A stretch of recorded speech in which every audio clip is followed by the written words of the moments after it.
I don't think it's any secret that Georgia has not played a very good schedule the last roughly 3 years or so. Now, part of that is their own fault in not scheduling anybody in non-conference. You can argue that Oregon a few years ago, Clemson a few years ago, is an attempt to go schedule somebody, but they didn't pan out the way you'd like them to. And then the SEC East was really weak at the end of its run. But now we play in a divisionless SEC where everybody is going to be meandering through the schedule to play everybody else at some point over the course of the next couple of years. And Georgia is going to be tested in 2024. Today on the Daily Huddle, we're going to go through and look at the most important game for every team in the SEC. The one most important game. Not the biggest game, not the most difficult game, the most important game. And I think you could argue that the most important game in college football in 2024 is a Georgia game. And I have it as the most important game for both Georgia and Texas. It is that matchup on Saturday, October 19th. I'm really high on Texas going into 2024. I think they are a slam dunk playoff contender, in my opinion, as we sit here in the middle of July. But I think that game is probably the biggest game of the regular season in college football. There's a really good chance it's number 1 versus number 2, and it's the first big-time SEC game for Texas. Now, they'll play Oklahoma the week before that, and obviously that's a big-time SEC game, but I don't know that that's a big-time SEC game as much as it's a big-time game for Texas and Oklahoma. I don't know how long it's going to take for that to feel like an SEC game, and it might be a really long time. It might never feel like an SEC game.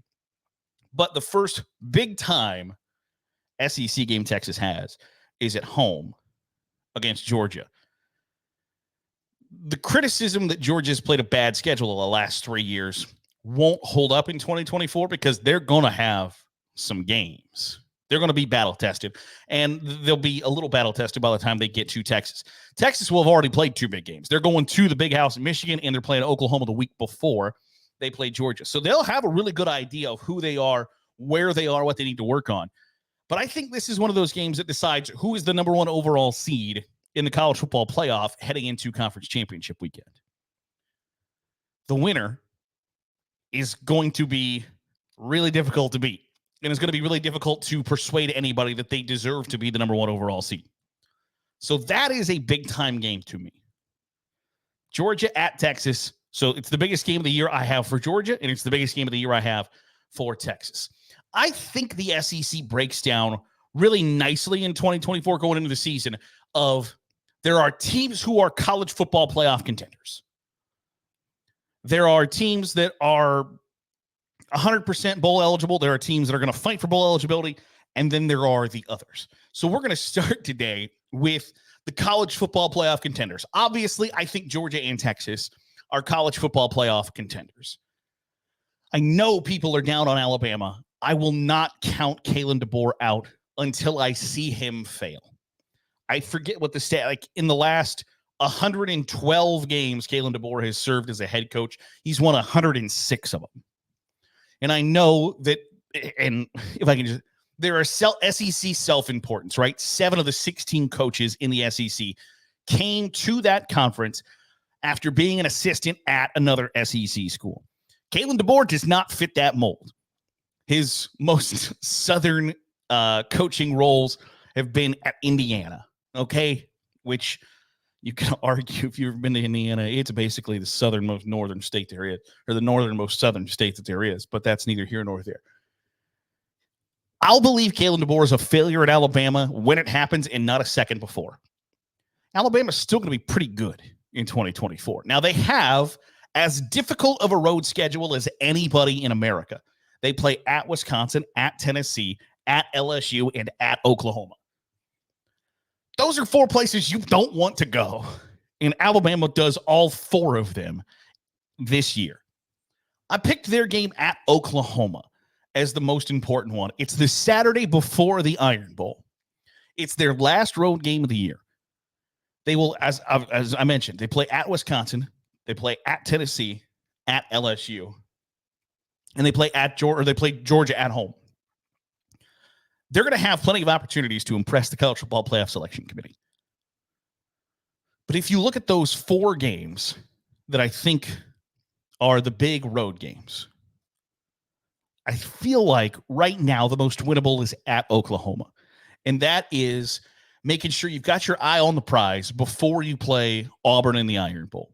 But you're going on the road, hostile environment. You're going to be beaten, banged up. It's the second to last weekend in November. Before a rivalry game, you potentially already have 2 losses depending on how games at LSU, Tennessee versus Georgia go. The Oklahoma game very easily could be a very, very, very big game for Alabama in 2024. So that's why I picked their game at Oklahoma. Speaking of Alabama, LSU to me is a easy college football playoff contender. I don't know that they're one of the top 12 teams. I don't know that we'll see them in the college football playoff, but to call them anything other than a contender feels wrong to me. I picked their game at home against Alabama. On the flip side of Alabama having so many chances to impress the College Football Playoff Selection Committee by playing 4 road games at tough locales, LSU doesn't have a ton of chances to impress. They play USC in non-conference, who's not going to be as good as LSU needs them to be. They're home versus Ole Miss, Alabama, and Oklahoma, and at A&M. And I think by the time they play Texas A&M, I doubt that they are a top 25 team, or if they are, there might be, from 23 to 25. So they get Ole Miss, Alabama, and Oklahoma. So the Alabama game is huge for LSU because they get a limited kind of sample size to impress.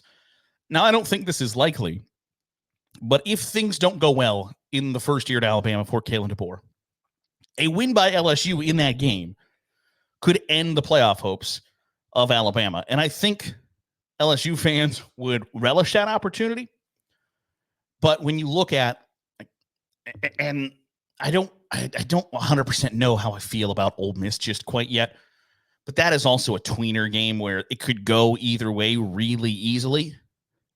But I picked Alabama because of what that means for LSU fans when it comes in the schedule and how many, or maybe more importantly, how few chances they have to impress with LSU. And speaking of the Ole Miss at LSU game, for the Rebels, that's who I've got. Saturday, October 12th is going to be a spectacular day of college football. Ohio State plays Oregon that day. Oklahoma plays Texas that day. Ole Miss plays LSU that day. Ole Miss, like LSU, doesn't have many great chances on the schedule to get big marquee resume builders. If Kentucky plays as good as people think they're going to, which could be a wash, Ole Miss has 4 good games with Kentucky. They're home for Kentucky. They're at LSU, home for Oklahoma, and home for Georgia. So 3 of their 4 toughest games are at home. So I picked the one that they go on the road. If you can go to Baton Rouge and get a win, I think Ole Miss becomes probably a lock to make the college football playoff. And I don't think there's going to be 5 SEC teams in the college football playoff, at least not in the first year.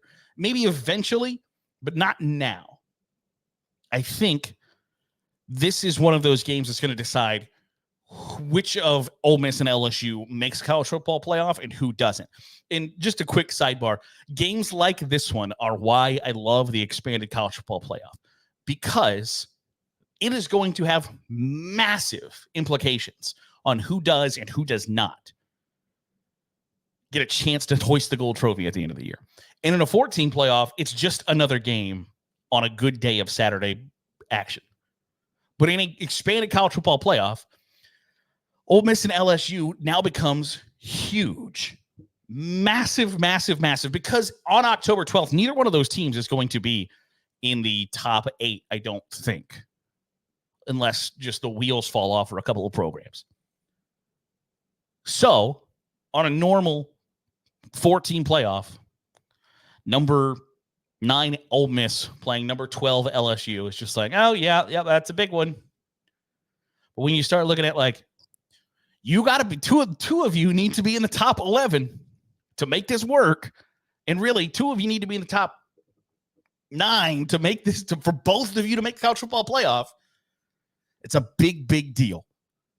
So I think Ole Miss at LSU is huge for Lane Kiffin's squad.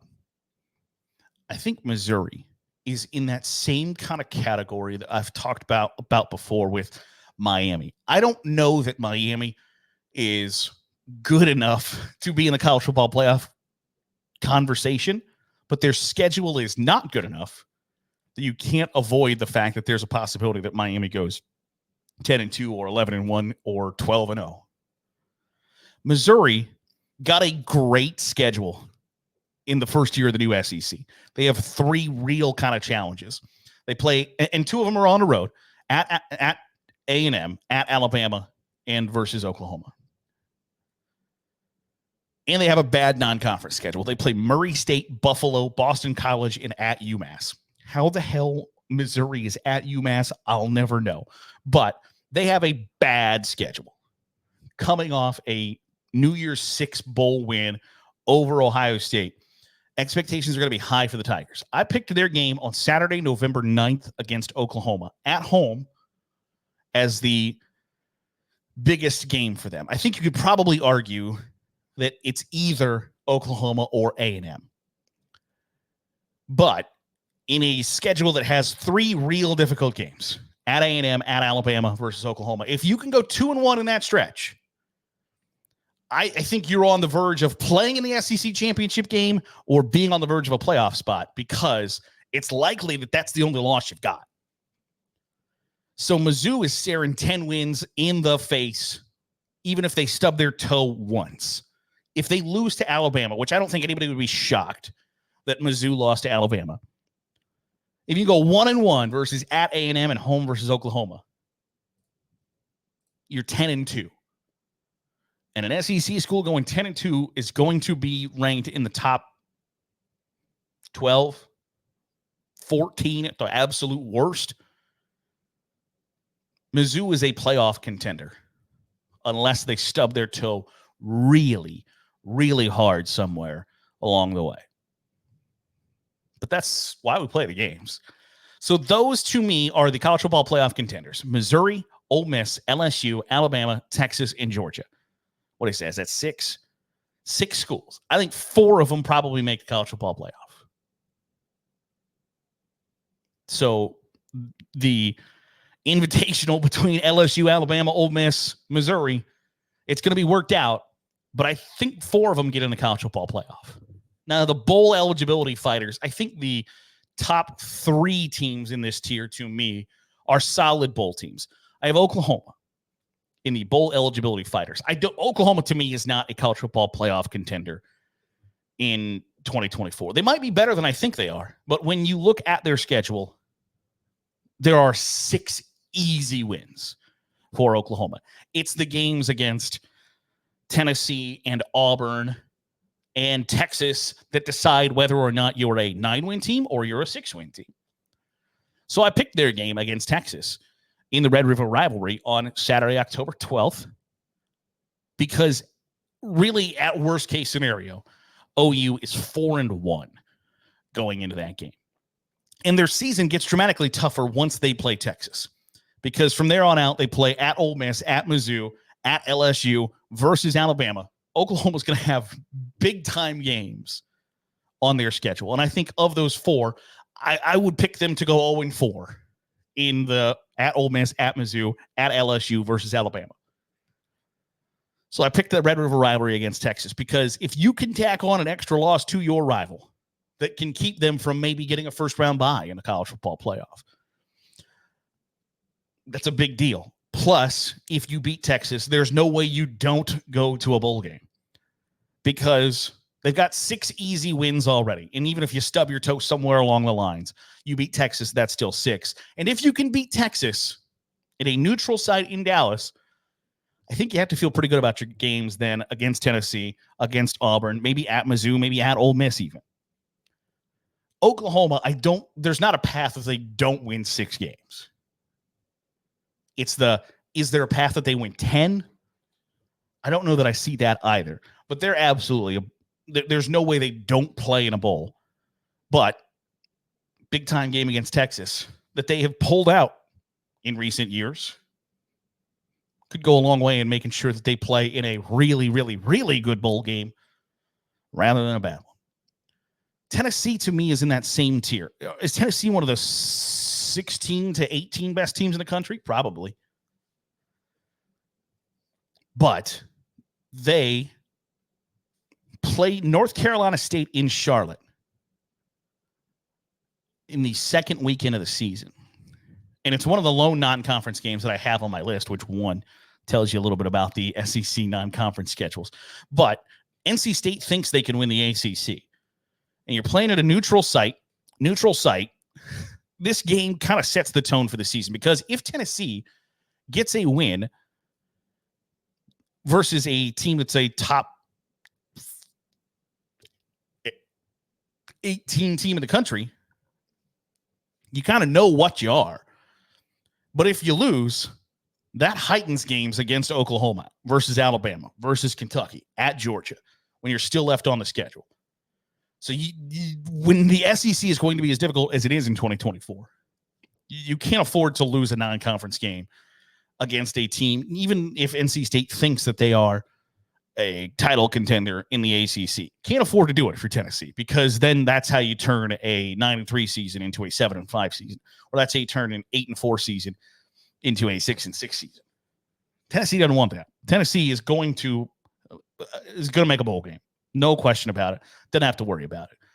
But if Tennessee wants to be a team that is 10-2 and in the playoff discussion, in the SEC championship game discussion, can't afford to lose a game against NC State and set you back in the loss column.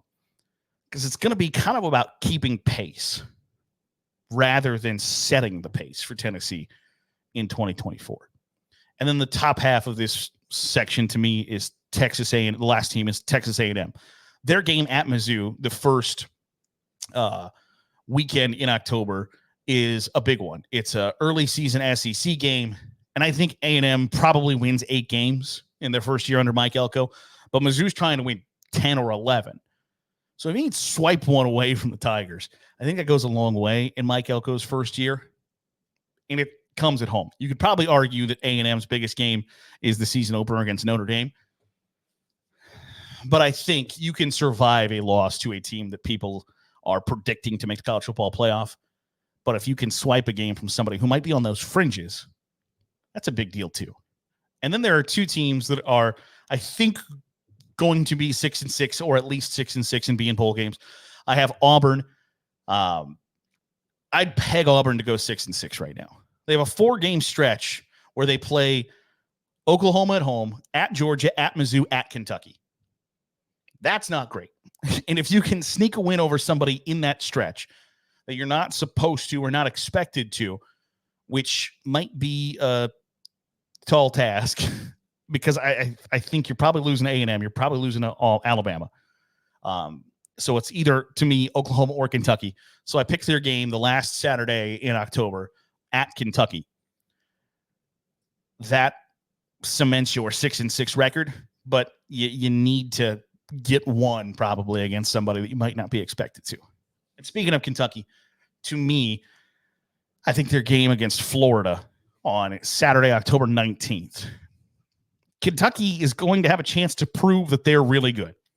They play Georgia, they play at Ole Miss, they play at Tennessee, they play at Texas, and they're home for Louisville. So you're at Ole Miss, at Tennessee, at Texas in the conference. Not great. And there were all options because they're big games, they're important games. But I think Florida is the big one because it comes right, like kind of smack dab in the middle of the season. And it can seal the deal for Florida if Kentucky wins. And it goes a long way in kind of giving you bowl game insurance if you can beat Florida. So those are the teams, to me, that are in bowl game eligibility fights: Kentucky, Auburn, and then teams that are going to win bowl games but aren't college football playoff, or going to be in bowl games, I should say, but aren't going to be college football playoff contenders: A&M, Tennessee, and Oklahoma. And that leads to the others. I've talked extensively about Florida in their last 5 of 2024. Their last 5 are versus Georgia, the world's largest outdoor cocktail party, at Texas, home for LSU, home for Ole Miss, and at Florida State. So, of those 5 teams, they are probably 5 of the top 15 betting favorites to make the college football playoff. At best, Florida probably goes 1-4 in that stretch. So you have to stockpile wins and do it early. So I picked their game at Miami. Or maybe, no, it's not at Miami. It's versus Miami. The first week of the season. Because somebody's going to win that game. And if Miami wins, I think it jumpstarts them just a little bit to have a really good 2024. If Florida wins, you got a chance to go to a bowl game, which the way it looks right now is tough.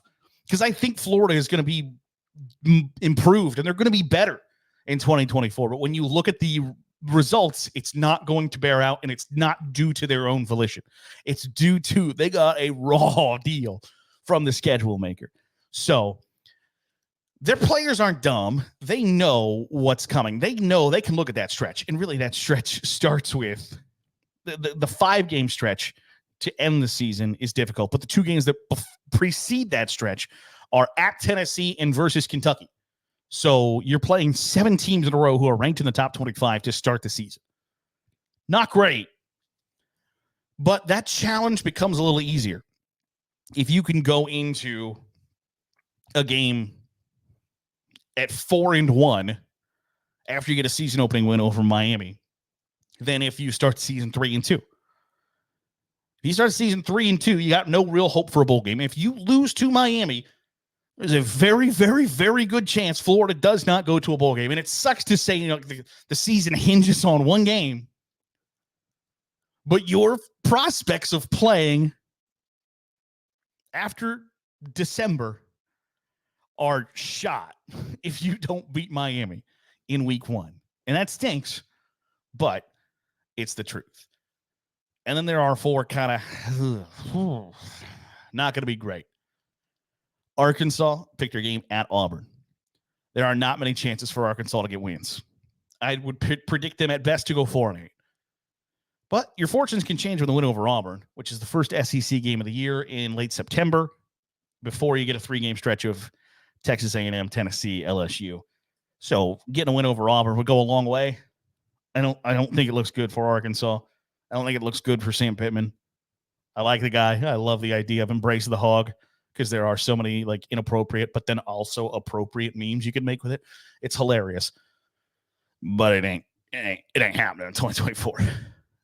Speaking of Arkansas, I picked Mississippi State's game versus the Hogs on Saturday, October 26th as the biggest game for the Bulldogs, because neither one of them is going to have a ton of success. And Mississippi State didn't get any favors. Their SEC schedule is Florida, at Texas, at Georgia, versus A&M, Arkansas, at Tennessee, home for Mizzou, and at Ole Miss. So in my, there are 6 teams in your college football playoff contenders list. They play 1, 2, 3, 4 of them. Not great. So that on paper looks like 6 losses. When you look at Florida, Texas, Georgia, Tennessee, and Ole Miss all on the road, and then you're home for A&M and Missouri. That looks like 6 losses, probably 7, to tell you the truth. So to avoid going winless, got to beat Arkansas. And when you're looking at going 0-8 in the SEC, it sure beats going 0-8. So Arkansas is the one real good chance Mississippi State has for a win. So I picked that one. And the final 2, South Carolina plays at Clemson in that ACC versus SEC rivalry week at the end of the year. When you look at South Carolina's schedule, I see 4 wins. So unless they're beating somebody they're not supposed to, and then you're winning every game you're supposed to, you're not going to a bowl game. So you might as well beat your biggest rival then, right? That might as well just kind of sell out to beat Clemson. And if you can torpedo any chance they have or any hopes they have of college football playoff, which I don't think Clemson is a contender in 2024, tell you the truth, I don't see that. We talked about it in the ACC schedule video. I just don't think that's something that's in the cards. I think South Carolina just has to sell out to beat Clemson. It is interesting. In their final 6 weeks of the season, they only leave the state of South Carolina once, and that's to go to Vanderbilt. So South Carolina can build some momentum and get some wins at the end of the season. And if you can get a win over Clemson at the end of the year, when you're not a bowl team and Clemson's, in their minds, fighting for ACC supremacy, which I don't think is going to happen, to get a win over your rival. That's fun. And then finally, Vanderbilt. Poor Vanderbilt. I look at their schedule and I would say they're going to go 3-9. So I picked their game against Ball State on October 19th. It's the most challenging of their winnable games in 2024. Games like Georgia State. You feel good that Vanderbilt's going to win a game like that. But they only go 3-9 if they beat Ball State. So, Vandy, while you just kind of feel bad that they're that little brother that's just like has to play with the big kids all the time, it's not going to get any better anytime soon. And you just kind of pat them on the head and go, good job, sport. But they still have important games on their schedule, and I picked the Ball State game for the Commodores here in 2024. Want to know what you think? Did I pick the wrong game for your favorite team? Am I completely misguided in my thought that Texas is going to be pretty good in 2024? Want to hear from you. Maybe you think Oklahoma's a college football playoff contender, and I don't. Maybe I'm selling them short. Let me know in the comments. That'll do it for today's episode of the Daily Huddle. Appreciate you making us a part of your day, however it is, wherever it is you're doing so. If you're watching here on YouTube, hit the subscribe button. Make sure you're getting all the great college football content we're pumping out. If you're listening on the podcast feed, drop a 5-star review. It goes a long way in helping out the channel. I'll see you tomorrow for another episode here of the Daily Huddle.